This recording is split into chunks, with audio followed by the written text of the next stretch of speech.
So convergence. So what is convergence? Might be the question in your mind. If you've been around as long as I have, you might want to ask, well, what was convergence? Isn't that something that happened, 5, 6, 7, 8 years ago? Well, it did. And so there was a time when voice networks, telephone systems in a building, when voice networks were a separate network from the data network altogether. The telephone system had its own wiring, its own infrastructure in the back room, and the data network had its own wiring and infrastructure in the back room.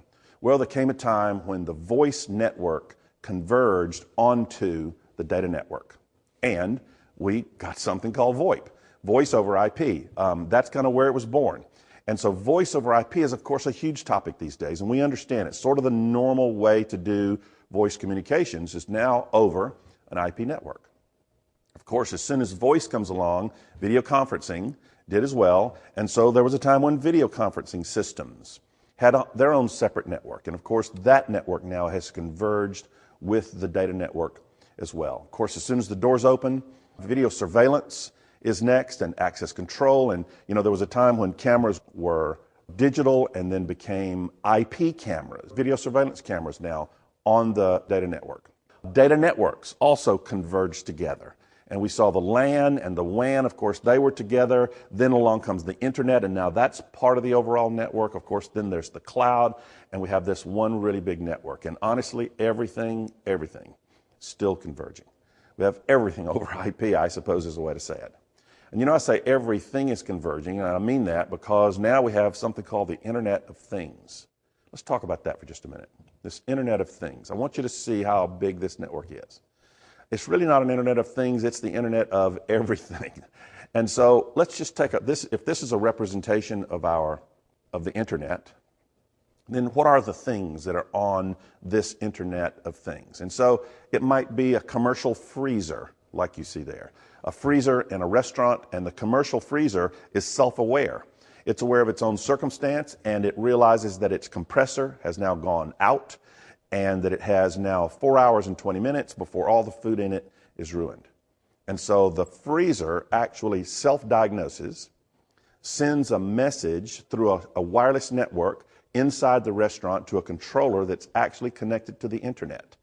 And the freezer sends a message to the controller, which sends a message to a server, which makes a diagnosis of the freezer, and then the server sends a message to the cellular device of that guy in the upper right-hand corner there and says, we have a service call and you need to be there in 3 hours and 22 minutes, and here's the part number of the compressor you need to take with you.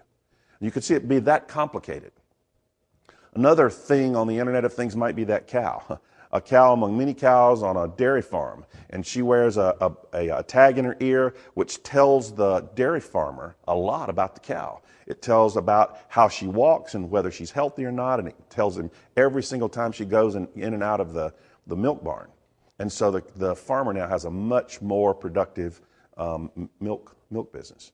Of course, a thing might be every single cardboard box on every single conveyor on the planet, all at once.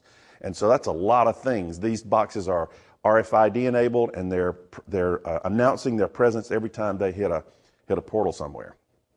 It might be a car in a fleet of cars that uses something called telematics, and it transmits, the car is constantly talking back through the cellular network, back to a host system, and constantly reporting its status. And it might say, look, I'm due for an oil change in such and such a day, and then the server sends a message back to the driver. It says, you're due for an oil change, here's where you're going to get it changed, be there at 2 o'clock tomorrow. Another thing on this Internet of Things might be that ice maker. And it's in the same restaurant as the freezer. But where the freezer is talking outward, the ice maker is receiving messages inward to it. And a server somewhere says to the ice maker and 500 other ice makers just like it, it's going to be hot where you are, and we need you to make more ice. Or it's going to be cool, and we need you to make less ice. And you're going to make less ice, and we're going to use that power back on the smart power grid. Another entity on this Internet of Things might be a call center. It might be people in that call center.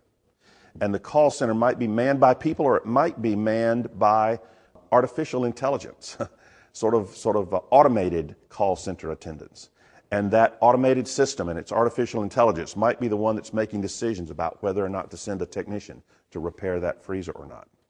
Another thing on the Internet of Things might be a tote filled with cabbages with a sensor that says, I'm too hot, I'm too cold, I got wet, I'm too dry, I got frozen, along the food chain from the farm to the store. Lastly, might be a 40-foot container sitting on the desert floor in Afghanistan that is filled with meals ready to eat or filled with munitions. And it knows every single time one of those boxes of munitions goes out of the trailer, out of the container, and the container is self-aware, and it manages its own inventory, and when it gets 2/3 empty, it sends a message back through the satellite system, back to the Department of Defense that says, hey, we need to be resupplied here. And you can see here now, this Internet of Things also includes that guy up in the corner with 5 or 6 mobile devices. And every single mobile device on the planet is a thing on the Internet of Things. So you can see, we have a whole new concept to deal with here. And so some new terminologies start to arise. Things like machine-to-machine technologies. And it's all made possible by things like RFID and GPS, cellular location services, telematics, where the automobiles and trucks are constantly communicating their presence and their status. All sorts of sensors that make what were before inanimate objects now a communicating part of this Internet of Things.